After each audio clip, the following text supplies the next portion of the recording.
around Dodge City and into territory on west, there's just one way to handle the killers and the spoilers, and that's with a U.S. Marshal and the smell of Gunsmoke.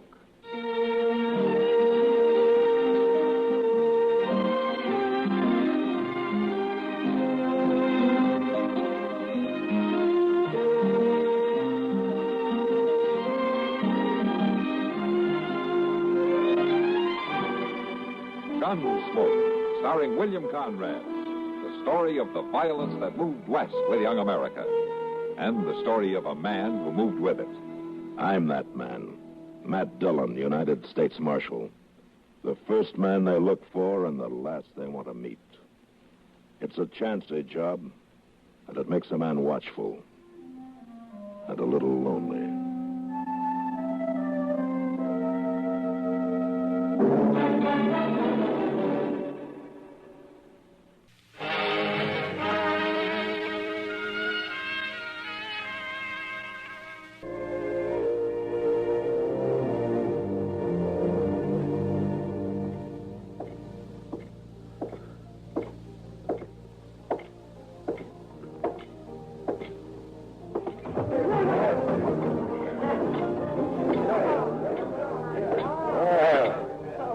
Marshal Dillon. Hello, Bowers. How's the cattle business? Oh, I shipped 1,000 head out on the train this morning. Guess I can afford to buy you a drink. Oh, thanks, but I hear Doc Adams has been looking all over for me. I better go find him. Well, he was in here a while ago talking to Kitty. And here she comes. Maybe she knows where he went. Matt? Oh, hello, Miss Bowers. Hello, Kitty. Doc had to leave, Matt. They called him up to Smith's place on an emergency, but he asked me to give you a message. Oh? You know Ed Thorpe and his wife? Yeah, sure I do. Sure. I got a little piece of land right on the south edge of my ranch. They're not doing very good, though. Well, they sure aren't, according to Doc. He was out there last night, and he plans to go back for him today. To go back for him? Yeah, they have to be brought into town, Matt. They got spotted fever, both of them. Say, they got a little baby out there, too. Yeah, that's why Doc says somebody's got to fetch all three of them into Dodge where they can be taken care of. I'll find a wagon and go out after him tomorrow. He couldn't get back tonight anyway. You want some help, Marshal? I got a whole parcel of cowboys who ain't earning their feed. Oh, thanks, Bowers, but Chester and I can manage. He might need help. Now, what do you mean? Ed Thorpe. Sick as he may be, he'll get a gun and fight before he lets you carry him off that place. I know him. Now, then he can stay there, but I'm going to bring his wife and that child in. All right. If you keep an eye on him, he can be a bandit.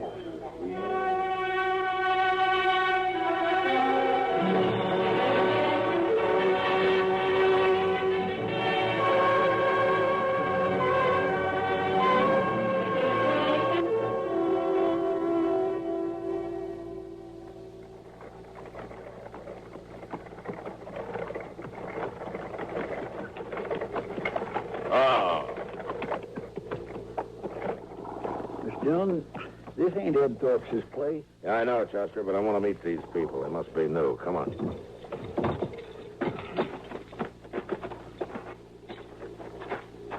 Mr. Dillon, how do you know they're new? You ain't been out this way in over a year. All the more reason to meet them. I was walking around back. I thought I saw somebody there. Nothing but a sod hut and blow dirt. You must be living on nothing. Doesn't look like it, Chester. Well, you're clear he's butchering a calf. Now, where'd he get that? Well, he sure didn't raise it on those weeds this woman's trying to hoe.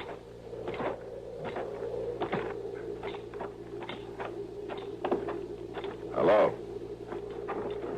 What are you men doing here? And I'm Marshal Dillon from Dodge. This is Chester Proudfoot. Is there something wrong, Marshal? No. Except your hat's going to get all bloody where you put it on this calf. You leave it be. Here, you'll get sunstroke without a hat. All right. So I was trying to cover up Emmett Bauer's brand. We're starving out here, Marshal. I had to kill that calf. You ain't gonna arrest my husband, are you, Marshal? No, ma'am. Not unless Emmett Bowers complains. Joe had to do it, Marshal. We just can't go on without something to eat. Look over there where I've been hoeing. I couldn't plant enough seed for hardly anything to come up. And we can't afford no more seed. Our credits run out in Dodge. The ground doesn't even look plowed. Well, I've done the best I could. It ain't easy. No, not for a woman.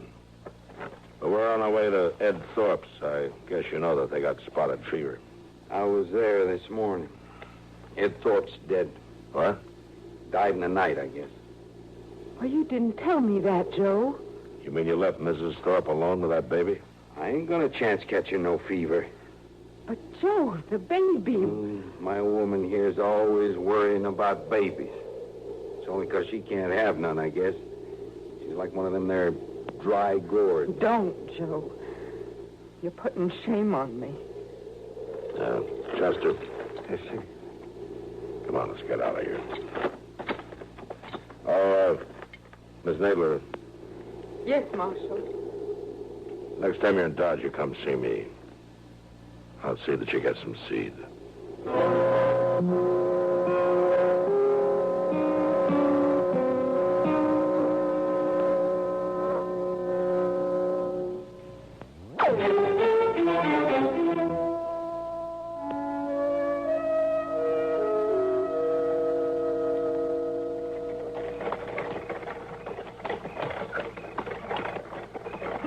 Goodness, Dillon, I thought we wouldn't never make Dodge tonight.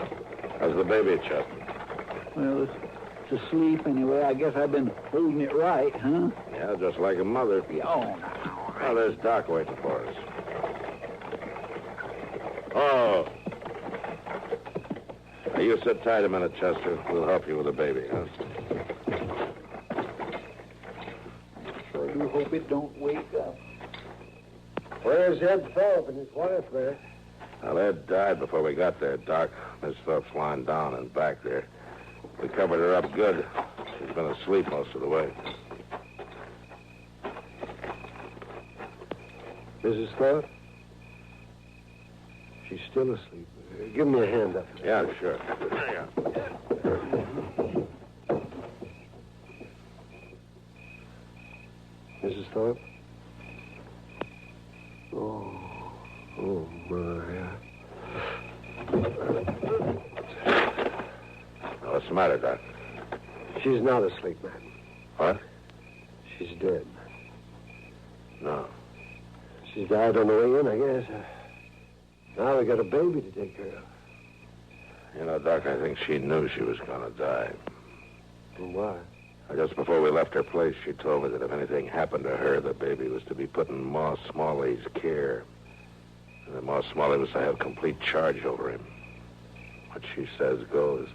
Well, Ma's a widow, and she's had kids herself. That was a good choice. Yeah. But she's too old to raise him herself, man. We'll have to worry about that later, Doc. All right, now let's get busy.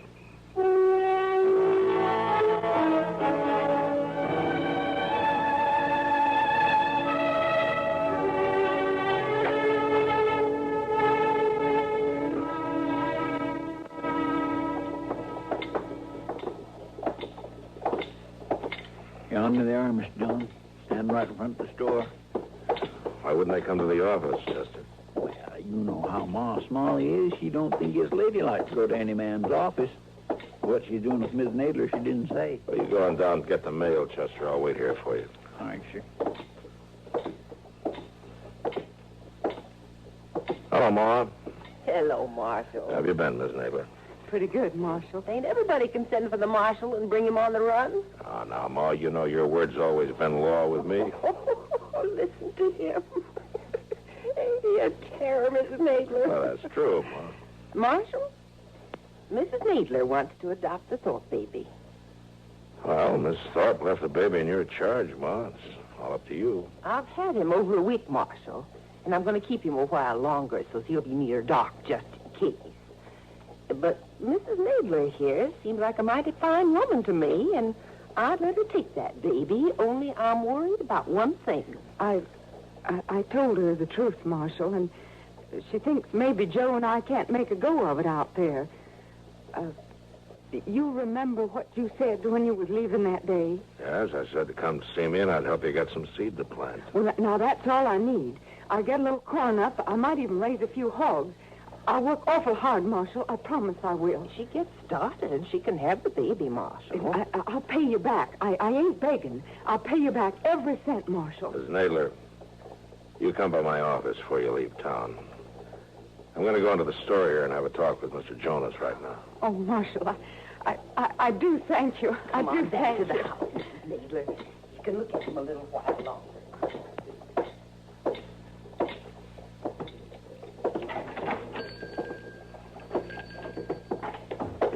Hello, Marshal. Hello, Jonas. What can I tell you today? Well, I came to see you about Miss Nadler. You know her, don't you? Of course I do. Joe Nadler's out back in the stockroom right now. Oh, he is? Nadler, come in here. He's buying himself a new pair of boots, Marshal. Well, I thought their credit had run out.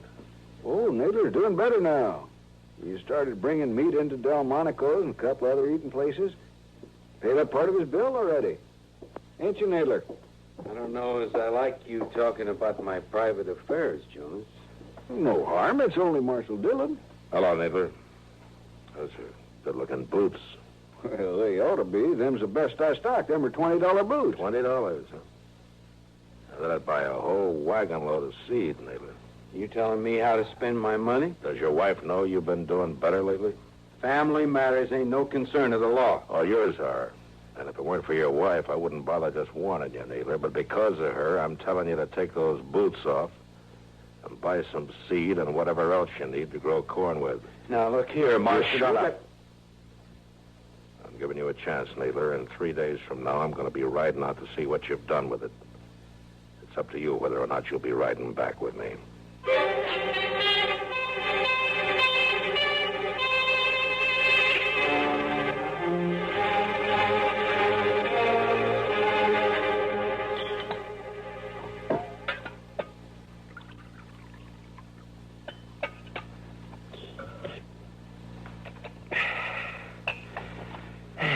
Well, today is Thursday, Mr. Dillon.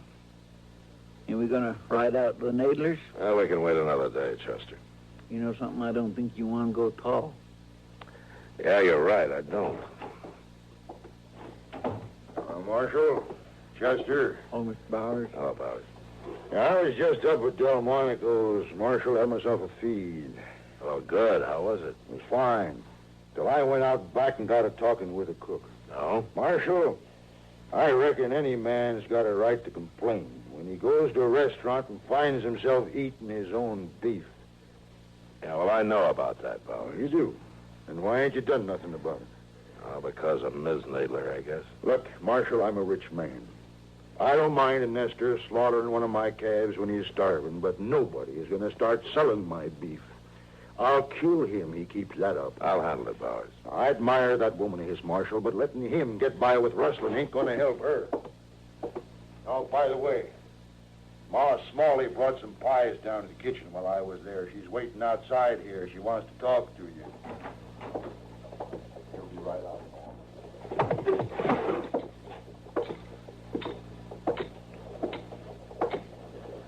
Hello, Ma. You riding out to the Nadlers, Marshal? That's right. Then you tell her I'm sorry. Tell her I think she's a good woman, but I just can't let that baby go into the home of a cow thief. That'll break her heart, Ma. Well, I got a trust put on me, Marshal. All right. I'll tell her.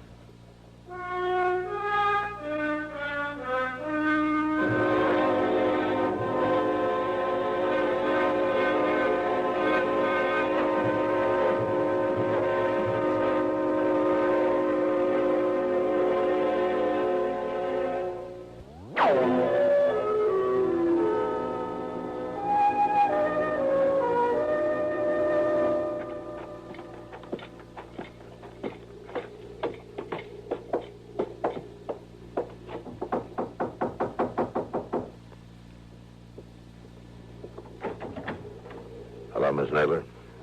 Oh, Marshal. Hello, Chester. Sorry, ma'am. What brings you out here, Marshal? Is your husband home, ma'am? No, he's been gone since morning. Miss Nadler, Do you know that he's been slaughtering Emmett Bauer's beef? Oh, so he's complained about it. About that calf. No, it's more than the one calf, Miss Nadler. He's been selling meat around Dodge lately. Oh, no. It's true. So that's what he had in the wagon. He wouldn't let me look. I know you've had nothing to do with it, Miss Nadler, but... I hate to tell you this, but Ma Smalley isn't going to let you have the baby. Well, she's right, Marshal. It wouldn't be fitting. Miss Dillon, look yonder. It's Emmett Bowers.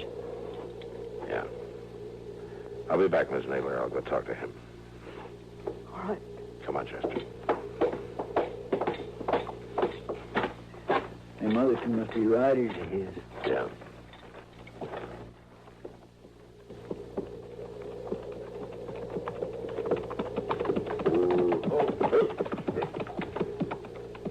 I thought I might find you here, Marshal. Something wrong, Bowers?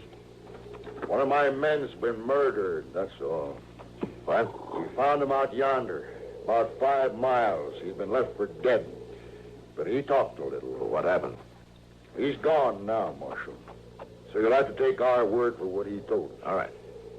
You run across Joe Nadler, slaughtering another steer. And Nadler shot him? That's what he said. Anything else? Only that Nadler got on his horse and headed for Dodge. I guess he figures he'll get caught. He might as well get drunk one more time. You'll get caught. I promise you that.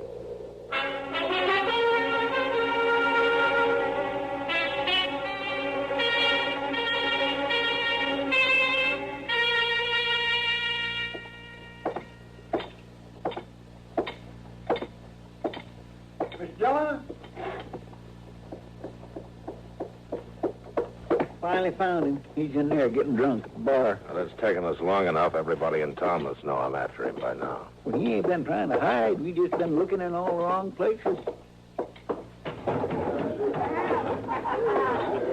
See him? Yeah, I see him. Stop there, Marshal. Don't you come no closer. Put that gun away, Nadler. I saw Chester. I knew you'd be in here next.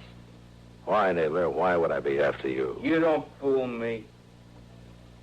You know all about it. You admit killing that rider? I knew when I shot him I couldn't get by with it. My horse's tracks were all over the place. Oh, don't make it any worse than it is. I told you not to come any closer. Put your gun on the bar, Nadler. You watch what I'm going to do with it. No, Nadler, don't. Why not?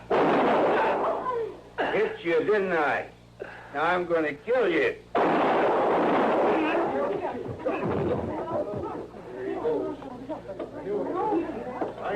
You hurt bad, Miss Dillon? Oh, he hit me in the arm, Chester. I'll be all right. You killed him. Yeah, do something with him, will you? I'm going over to the docks. Yes, sir, I will.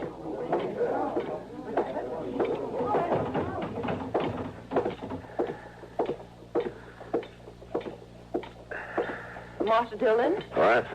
Oh, you've been hurt. It's not bad, Ma. What about Joe Needler? He's dead. Well, I figured he would be. I heard you was looking for him. That's why I followed you down here. Well, my arm's bleeding some, Ma. I better get on over to docks. You'll hear me out first, Marshal. Yeah, of course, Ma. Go ahead. You'll be the one to tell Mrs. Needler about him, won't you? I guess so. Take a wagon with you, Marshal. What? A woman can't live out there alone. I got an extra room at my house if she'll help with the work. Well, what about the baby? It'll be her baby, Marshal. And tell her I won't interfere none. Yeah, sure will, Ma. I'll tell her all that. I'll go out the first thing in the morning. You won't go nowhere. You stand here gabbing all night. Why, that arm's bleeding, Marshal. You ought to go get it fixed, you hear? Yeah, you're right, Ma. But then you pretty often are.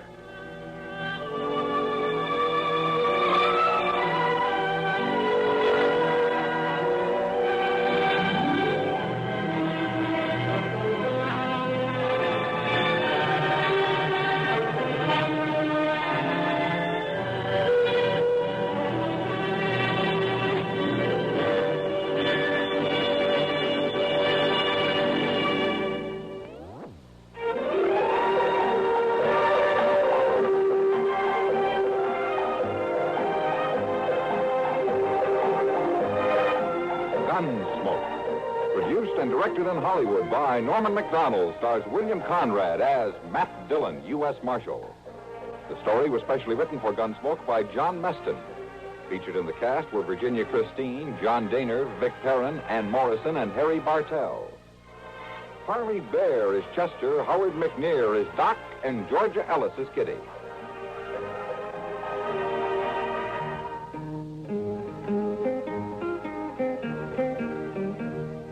This is George Walsh inviting you to join us again next week when CBS Radio presents another story on Gunsmoke.